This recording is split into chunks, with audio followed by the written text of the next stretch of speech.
When King Salman travels, airports shut down, skies clear, and entire cities transform. King Salman's travel is not just a journey, it's an orchestrated spectacle where the world yields, not watches. His private jet isn't a plane, it's a $300 million flying palace. Golden escalators unfold onto foreign soil, and fleets of limousines roll out with military precision. But what happens behind the velvet curtain is even more extreme. Stay until the end because the final detail will leave you questioning everything you thought you knew about royal travel. The Golden Escalator and 500 tons of royal excess. When King Salman touches down on foreign soil, it's not merely an arrival, it's a statement. And the first thing that touches the tarmac is not his foot, but a golden escalator. Custom built and gleaming under the airport's floodlights, it unfurls from his $300 million Boeing 7947. This isn't just transport, it's diplomacy dipped in gold. But the golden escalator is just the curtain raiser. Behind it comes a convoy of 7 aircraft, each loaded with the king's personal empire. Over 500 tons of luggage descend like a moving fortress. Mercedes-Benz S600 limousines, fitted with bulletproof shells and Italian leather interiors, gold-plated elevators for use in private hotels, mobile spas, handcrafted furniture, and even luxury tents with air conditioning built to recreate royal comfort anywhere in the world. His team doesn't book rooms, they remodel floors. In Tokyo, 200 luxury suites were reserved across multiple 5-star hotels, many retrofitted with Persian rugs, French linens, and security upgrades costing over $2 million. Nothing is left to chance. Personal chefs arrive days before the king, and Saudi marble is flown in to cover bathroom counters. Even the scent of the rooms is curated, with custom oud-based fragrances diffused via imported systems. For one trip to Indonesia, the weight of the royal entourage and equipment was so massive that a special tarmac had to be reinforced in advance. While most leaders travel with aides, King Salman moves with an entire shadow government, 1,500 people including ministers, royals, doctors, chefs, engineers, and elite security. The cost of his royal visits is estimated to surpass $20 million per major visit, not including security subsidies paid by the host country. But none of this is improvised. Every detail is scripted, carefully designed to send a message. The kingdom doesn't visit, it arrives. Every gold detail, every armored limo, every staff member dressed in tailored robes is part of a theatrical projection of authority. It's not extravagance for the sake of spectacle, it's a soft power maneuver, carefully curated to reflect strength, precision, and a royal legacy that spans centuries. So what do you think? Is this just luxury on wheels or global influence in motion? The Flying Palace, a $300 million jet fit for a king from the outside, it might look like just a Boeing 747-400, a jet parked like any other on the tarmac.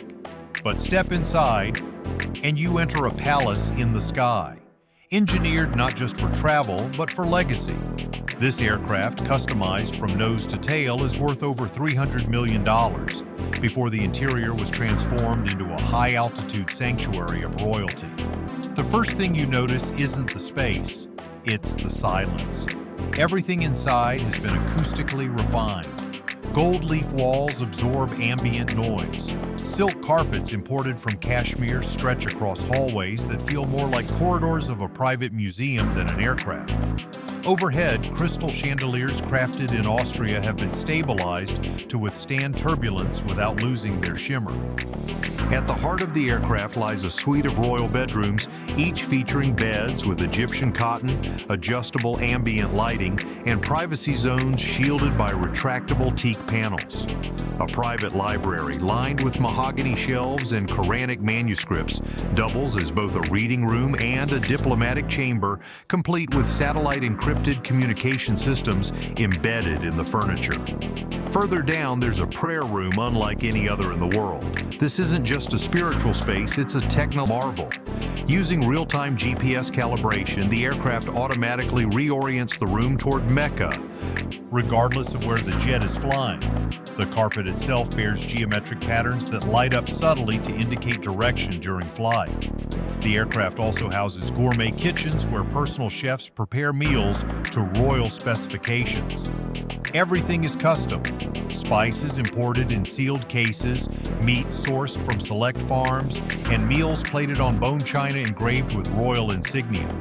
Flight attendants aren't just trained in hospitality, they're briefed in protocols of royal etiquette, from serving tea to reading facial cues. Even the exterior tells a story.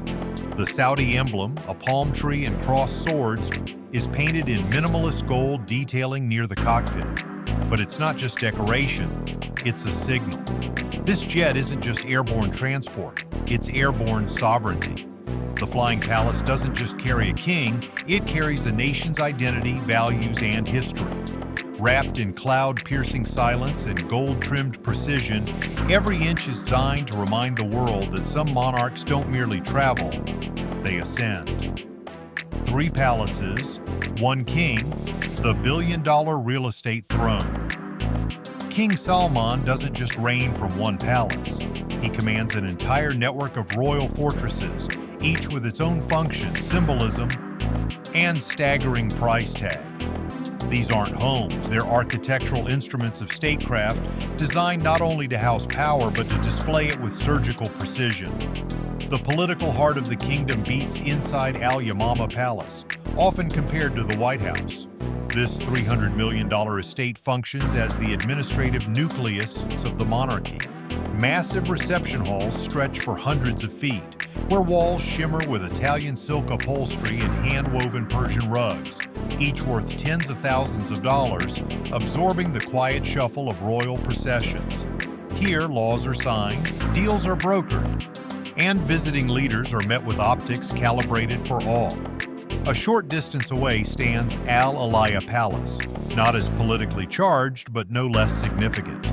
This residence is heritage reimagined. It's a visual love letter to Saudi tradition, layered with historical motifs, desert-inspired design, and materials sourced from across the Arabian Peninsula. Antique swords line the corridors. Hand-carved cedar doors from centuries past open into rooms filled with priceless artifacts, curated not by interior designers, but by royal historians. Open into rooms filled with priceless artifacts, curated not by interior designers, but by royal historians.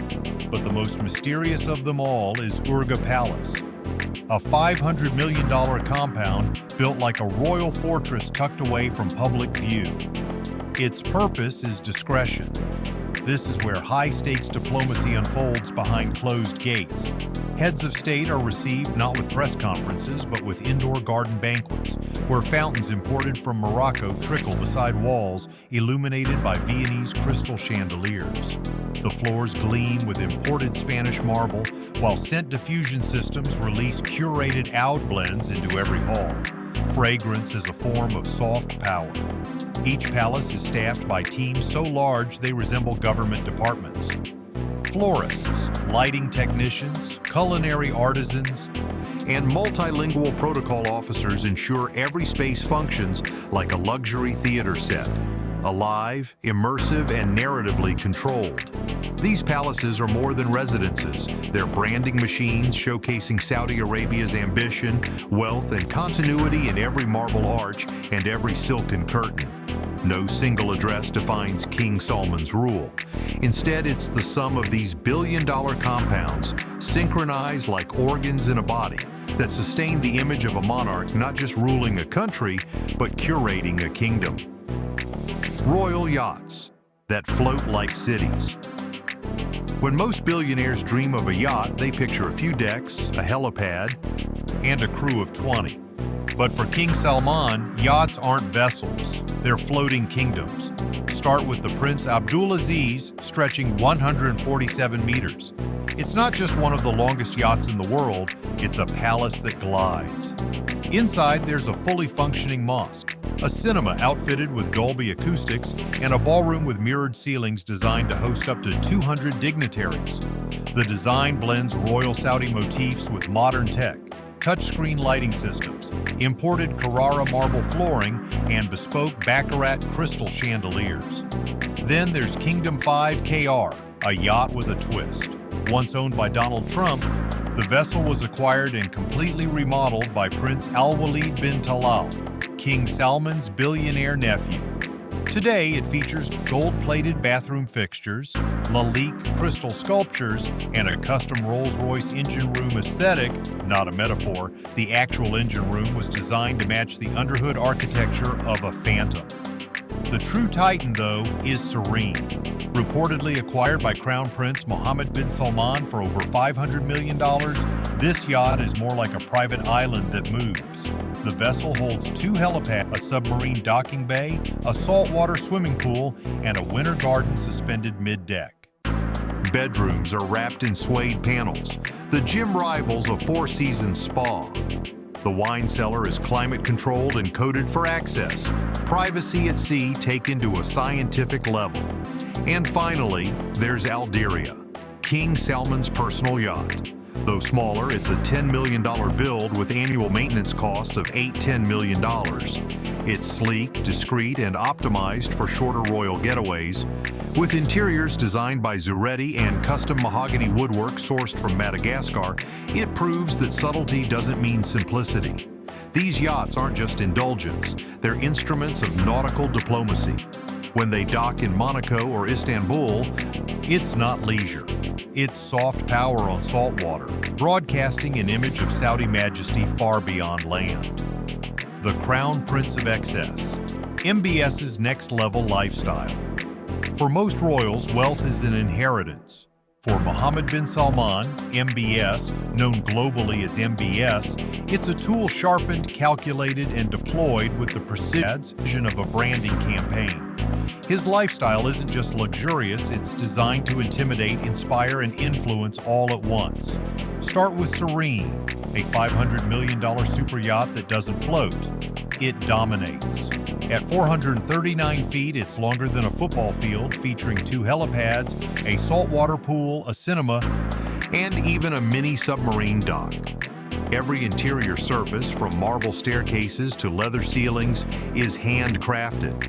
Originally built for a Russian billionaire, the vessel was later acquired by MBS and swiftly reimagined into a moving fortress of discretion and display.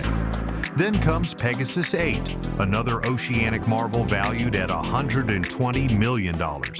Smaller in scale, but just as tailored, it includes a state-of-the-art gym, sky lounge, and convertible sun deck that folds into a floating nightclub. It's the kind of yacht designed not for distance, but for presence. On land, the excess doesn't slow. In his personal garage sits one of the most exclusive hypercars on Earth, the Bugatti La Voiture Noire, priced at $18.2 million. It's not just a car, it's a sculpture on wheels. The crown jewel of MBS's lifestyle isn't an object, it's an event. A $50 million private island experience in the Maldives where entire resorts were shut down to host global celebrities, advisors, and visionaries. Private jets flew in from 3 continents, and gourmet chefs from Michelin-starred kitchens in Paris and Tokyo prepared menus that changed every 4 hours.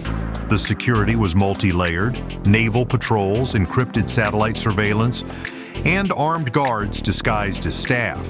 What makes MBS's lifestyle unique isn't just scale, it's intentionality. Every yacht, every vehicle, every gathering is calibrated to project power. In an era where monarchies are expected to modernize or disappear, he's not just keeping up with global billionaires, he's crafting a persona that makes sure they're keeping up with him. Neom, the $500 billion desert utopia. In the middle of the Saudi desert, where nothing but dust and heat once ruled, a new world is rising. It's not a city, it's not a project. It's an engineered future carved from sand by ambition and financed with $500 billion of royal capital. Its name is Neom, and it's unlike anything Earth has ever seen. Forget roads, forget cars. The line, Neom's most audacious feature, is a 170-kilometer mirrored skyscraper designed to house 9 million people in a structure just 200 meters wide. Inside, everything will be powered by renewable energy, monitored by AI, and transported through ultra-fast autonomous transit systems that claim to move passengers from end to end in 20 minutes. There are no streets, only levels, no parking lots, only vertical gardens. From architecture to logistics, it's a controlled vertical ecosystem. But this isn't sci-fi. Construction is already underway. Foundations have been laid. Engineers, designers, and consultants are already embedded, working alongside the royal vision. Reports suggest that over $2 billion have already been spent on groundwork alone. This isn't an idea. It's a blueprint with a deadline. One sector within Neom, Oxagon, is being built as the world's largest floating industrial complex, a polygonal megastructure extending into the Red Sea, designed for AI-powered logistics, smart factories, and zero-emission shipping. There's also Trojena, a winter sports zone in the middle of the desert. Yes, indoor skiing, luxury alpine hotels, and a man-made lake, all in a region where summer temperatures soar past 110 degrees. Neom's design philosophy fuses UAE-level extravagance with Silicon Valley efficiency. Think robotic dinosaurs in theme parks, drones replacing delivery trucks, and personalized hologram assistants embedded in every smart home. MBS isn't just investing in infrastructure, he's authoring a new civilization that blurs the line between city software and sovereign brand.